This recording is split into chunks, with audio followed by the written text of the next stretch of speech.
What's up, Zox fam? We're back with some more Etheria Restart. Now, we're going to be getting into the Flameborn Phoenix Lian. Now, this is going to be the very first SSR character that is going to be across the board on every single player's account.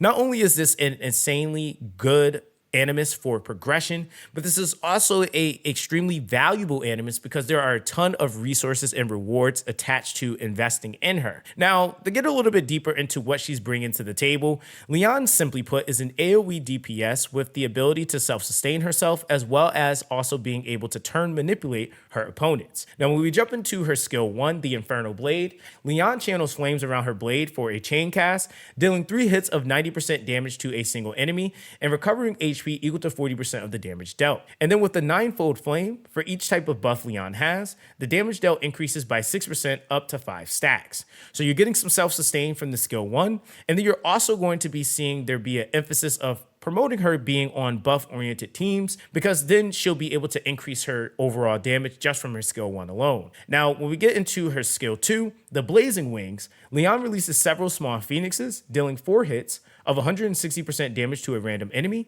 and for each buff Lian has, an additional phoenix is summoned up to 3, and when phoenixes hit the same target, their damage dealt is reduced by 20% up to 3 times.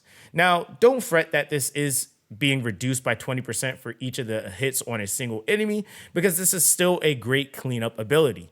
It works in an AoE standpoint, but it also works in a single target situation as well. And this is again going to be the ability that you typically will rotate into after you use this skill 3. And when we take a look at the skill 3, the Imperial Scorch, Lian releases her sword's restraints, unleashing all anima energy to summon a fire phoenix, dealing 300% damage to all enemies with an 80% chance to steal 30% strike prep from the targets. And this is where we start to see her turn manipulation prowess.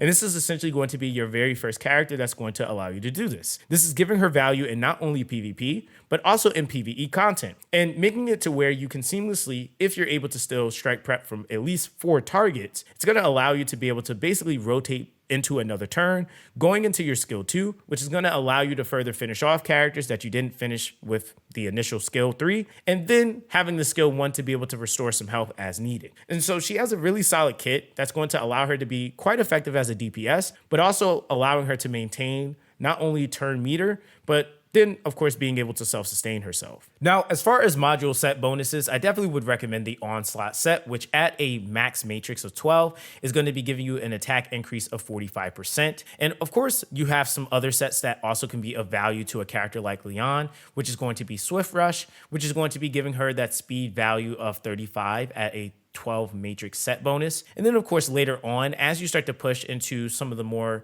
developed or stronger sets, you can definitely take advantage of sets like, for example, Keen Eye. Keen Eye is actually going to be giving you a crit damage increase of 18%, and the first 3 instances of damage dealt by the Animus during the turn are increased by 25%, 15%, and 5% respectively. You also have the Harvest set, which is going to make you have a attack increase of 10%, and then when attacking, if the target's HP is above 50%, additionally ignore 30% of their defense.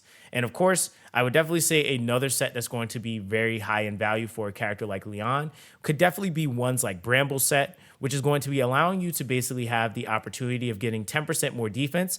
And then an Animus has a 25% chance to counterattack with a basic attack. And this is something that could be really impactful when you're getting hit. And because she's able to self-sustain herself, that's also going to be a huge lucrative thing that maybe can clutch a couple of different fights. So these would just be some of the suggestions that I would give. Now, when we're actually looking at some of the stat values that you want to aim for, I would definitely say crit damage, crit rate, obviously are going to be some big stat values for her. Of course, effect accuracy is also going to be another one because she is absorbing turn meter, and that's something that is going to be necessary if you want her to be able to successfully rotate properly. Now, of course, with that, your crit damage, crit rate, depending on where you're at, whether it be early game to late game, typically crit rate being prioritized, then being crit damage later on, then you're going to want attack percent and or effect accuracy. Or if you end up getting the gear fleshed out enough to where you can maintain or have enough crit rate, then you want to go for crit damage all the way if you can to be able to scale that as much as possible, if not also incorporating some attack. So it really just depends on what you're able to do, what buffs and what things you're basically running with Lian and what stat values you can ultimately get away with at that point. Now, as far as skill investment, I would recommend the skill 3 first, being that the first node is going to be giving you an increased damage multiplier to 280%. It also is going to be increasing your strike prep still chance to 80%. And then with the third node here, you're going to be getting an increased damage multiplier to 300%. And then the fourth one is going to be increasing further your strike prep still effect to 30%. Which this is going to be the initiating ability, which ultimately is what makes Lian go round. Now, when we're looking at the next skill node that I would recommend, it would definitely be the skill 1. Skill 1 is going to have an increased damage multiplier to 80%. It also is going to increase the recovery percentage to 40%. And then you're also going to see another increased node for damage multiplier to 90%. And the very last one is going to increase the final damage boost for each different buff to 6%. Which is huge for her to be able to get the scaling, especially if you have the necessary buffs. Now, when you're also looking at her skill 2, which is going to be the final one that you would be investing in, this is going to be giving you on the first node an increased damage multiplier of 150%. The next one is going to be increasing the number of attacks to 4 times. Then the next one is going to be increasing the damage multiplier to 160%. And the very last node here is going to reduce the skill cooldown by 1 turn. Now, as far as shell recommendations in the early game, you're definitely going to be aiming for ones like Agent Lizard. The next one I would definitely say is going to be from the Shadow Runner, which is going to be the Unbridled Science. Keep in mind that you might have a situation where you don't get the full manipulation from hitting enough targets. So this could be something to kind of help fulfill and give a little bit of a gap closure for that. When we're looking at Apate, you also have the Buddha Panda. The next one that I would definitely recommend is going to be coming from Phoebian. You're going to have the Twilight Knight. You also are going to have Whitney, who has a really invaluable one, which is going to be Crossroads. This is something that can work really, really well in conjunction to the skill 1 that's already absorbing or allowing her to be able to self-sustain. And this can give more value to the other abilities, allowing those to also be able to deal damage and also restore HP to keep this unit alive. You have Nico Nana, who's also going to have White Fang. And then when we get to one of the very last ones here, which is going to be from Asarte, I definitely would recommend the Count. This is one of my favorite ones. Now, getting into our infamous pros and cons, starting out with the pros, I think one of the biggest ones is that Lian is not only able to AoE nuke, but she also can set herself up for her to be able to take out an individual target. This is a really good strategy when you're talking about like cleave and rotating teams. These are things that with what she's able to self-enable is making her a really predominantly good character for progressing. And this is something that I really feel like a lot of players are going to overlook because she's a starter character. But I promise you, she's going to be able to help push your account immensely and is definitely going to be a high and valued character, even when it comes down to PvE endgame. And I think one of the other things that's really nice about Lian is the fact that she can adapt so well to single target and AoE content. And that's something that you really have to kind of, I would say, look at when you're looking at a lot of other units, whereas they typically will do much better in an AoE situation versus some that perform much better in a single target situation. She is a really balanced character that's able to perform well in both scenarios. And then, of course, lastly, one of the biggest things that I really honestly feel like makes this character really beginner friendly is the fact that she's able to self-sustain and self-restore HP.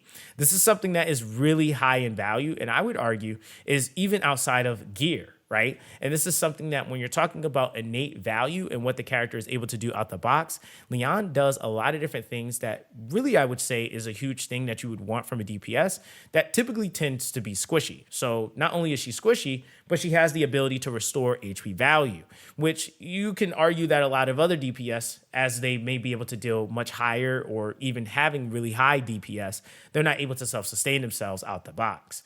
And so again, immediate value is really high when we're just talking about her overall pros. Now, this definitely wouldn't be a pros and cons without any cons. And I think one of the biggest ones is that Lian is not going to be a huge contributor to one of the most important dungeons that you actually need to do, which is Doki Doki. I would argue that yes, she can technically do some of the earlier stages, but once you actually start getting into the more serious stages, she's going to fall off tremendously. And it's just simply because of the fact of her attribute. The other thing is that one thing that's pretty obvious of pointing out is she's a DPS. So yes, she's fairly squishy.